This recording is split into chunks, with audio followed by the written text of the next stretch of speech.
Good day, followers. Na-try nyo na bang gamitin yung mga AI na yan, for example, ChatGPT, about your past life? Ito lumabas sa akin. Ang lumabas sa akin is Monk Warrior. Yan nasa taas.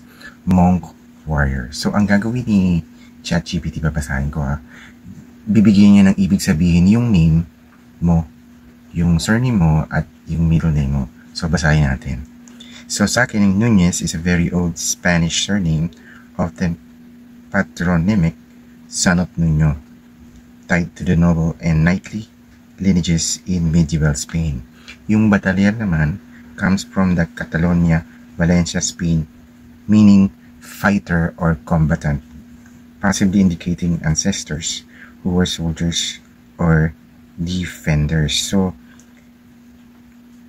bali, nagbibase sila dun sa ibig sabihin ng name mo. Tapos ma-identify nila kung ano ka, yung past life mo or yung mga ancestry mo. So, nakalagay dito, spiritually, you can carry energies of both a monk, yung monk, wisdom and peace. Tapos, and a warrior, strength and protection. Pero ancestrally, your name roots back to the noble Spanish tradition of faith and battle, hinting at ancestors who lived through the pivotal roles. So, nagbigay siya ng story. Yan, hindi ko nababasahin, The Past Life of Eddie Nunez Batalier. Ang haba Yan. Sinasabi lang dito, yan, the warrior's path.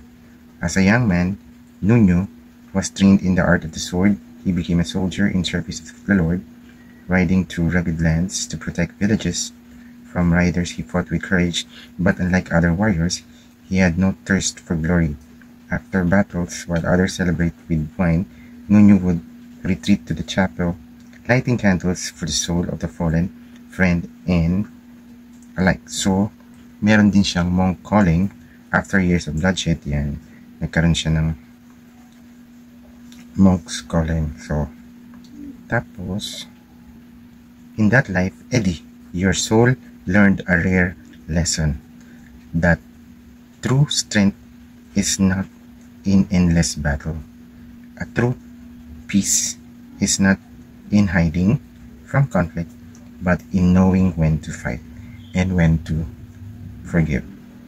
The villagers later called him El Monje Guerrero, the monk warrior.